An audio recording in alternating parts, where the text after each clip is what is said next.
Finally எங்களுக்கு ஒரு வண்டி கிடச்சிருச்சு கோவாவை ஃபுல்லாக சுற்றி பார்க்கறதுக்காக. ஸோ ஹலோ ஃப்ரெண்ட்ஸ், இந்த வீடியோவில் நம்ம ஒரு சூப்பரான இடத்துக்கு தான் போக போகிறோம். ஸோ இந்த வீடியோ ஃபுல்லாக பாருங்கள். இந்த ரோடை நீங்கள் நிறைய ரீல்ஸில் பார்த்துருக்க வாய்ப்பு இருக்குது. ஸோ ஃபைனலி நம்ம அந்த இடத்த ரீச் பண்ணிட்டோம். ஸோ இந்த இடத்து பேர் என்னதுன்னா கவாடே ராமனுங்கிற பிளேஸ் தாங்க. பேரே வித்தியாசமாக இருக்குதுன்னு நினைக்கிறீங்களா? இது சிவாஜி காலத்தில் கட்டினது. ஆக்சுவலாக சொல்ல போகணுன்னா இது அந்த காலத்தில் கடலை சுற்றி கட்டப்பட்ட ஒரு பெருஞ்சுவர் கோட்டைன்னே சொல்லலாம். ஏன்னா சுற்றியும் அவ்வளோ இந்த பெரிய பெரிய கல் வச்சு தான் கட்டியிருக்காங்க. இங்கே நிறைய பேர் வராங்க சொல்லி இங்க ஒரு அண்ணன் கடையை வச்சு நடத்திட்டு இருக்கிறாரு. இளநீ பெட்ரோல் கூட 110 ரூபாயில விற்கிறாருங்க பாட்டில்ல. எதுவாக இருந்தாலும் மறுபடி பார்த்துக்கலாம். முதல்ல வந்த வேலையை பார்ப்போன்னு நான் டைரெக்டாகவே கீழே இறங்க ஆரம்பிச்சிட்டேன்.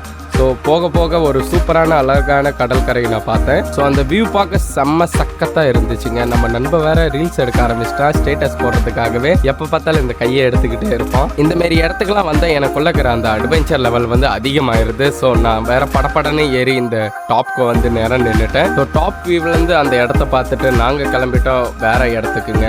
ஸோ இந்த வீடியோ உங்களுக்கு பிடிச்சிருந்தா மறக்காமல் லைக் அண்ட் சப்ஸ்கிரைப் பண்ணிடுங்க. ஸோ நாங்கள் எங்கே ரூம் எடுத்தோமோ அங்கேருந்தே வண்டி கொடுத்துருக்காரு தாத்தா. நாங்கள் லைசன்ஸ் எங்கிட்ட இல்லை. பட் நீங்கள் வண்டி இங்கே ஓட்டணும்னா உங்ககிட்ட லைசன்ஸ் இருக்கணும். லைசன்ஸ் தான் உங்களுக்கு வண்டி கிடைக்கும். நாங்கள் அந்த தாத்தா கிட்ட சொல்லி நாங்கள் பார்த்துக்கிறோன்னு நாங்கள் அவரை நம்ப வச்சு நாங்கள் வாங்கியிருக்கோம். அந்த கஷ்டம் எங்களுக்கு தான் தெரியும்.